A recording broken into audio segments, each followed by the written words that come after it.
Herkese merhabalar, ben Huri. Huri ve Tek Mutfak'ta kanalıma, mutfağıma hoş geldiniz. Evet, kışlık bezelye tarifi hazırlıyorum. Mevsimindeyken bolca hazırlayarak kilo kilo buzluğa atıyorum. Sonrasında kullanımı çok pratik oluyor. Evet, pazardan aldığım 2 kilo bezelyem var.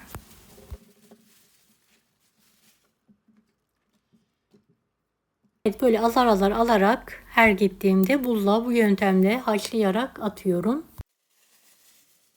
Evet, kabuklu bezelyemi şöyle bir gün poşetin içinde beklettim. Kolay ayıklanabilmesi için. Daha sonra tanelerini videodaki gibi kırarak içinden çıkartıyorum ve alıyorum.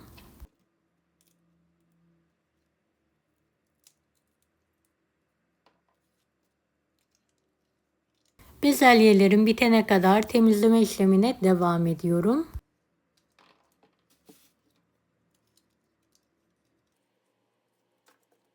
Beni hangi ülkeden veya şehirden izliyorsunuz merak ediyorum. Yoruma yazarsanız sevinirim.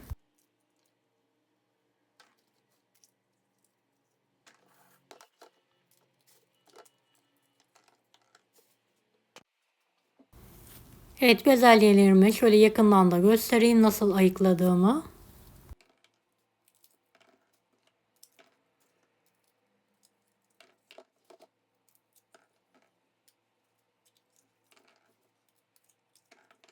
Emek verdiğim bu videoyu sevdiklerinizle paylaşarak bana destek olabilirsiniz.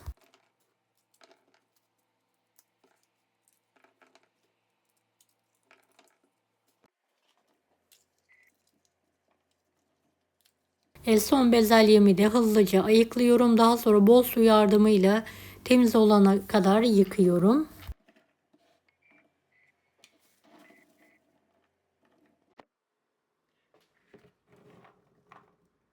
Kaynayan sıcak suya şöyle 2-3 tatlı kaşığı tuz atalım. Bezelyeler yeşil kalması için bu püf noktası önemli.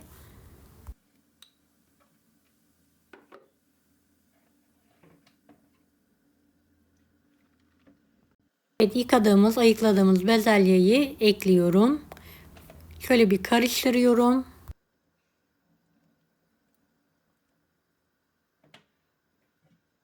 Kapağını kapatıyorum. Yüksek ateşte yumuşayana kadar haşlamayı bırakıyorum.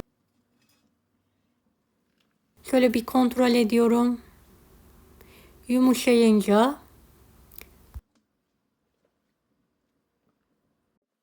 fazla suyundan süzerek soğuk suya içine alıyorum.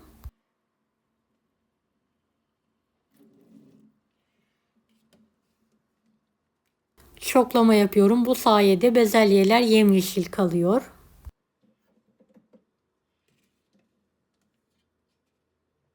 Evet, şöyle yakından da göstereyim. Soğuk suyun içine alıyorum.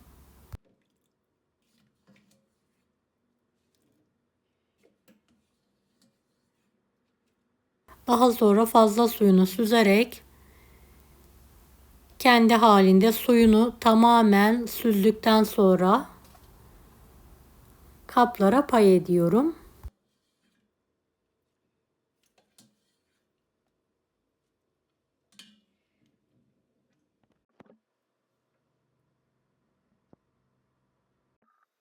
Evet, bezelyelim soğudu. Suyunu da süzdüm. Bir yemeklik olacak şekilde buzdolap kaplarına veya poşetlere doldurabilirsiniz.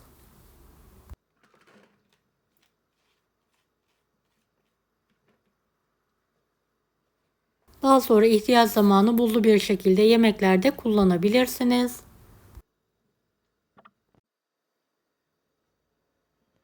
Kapağını da kapatarak buzluğa kaldırıyorum.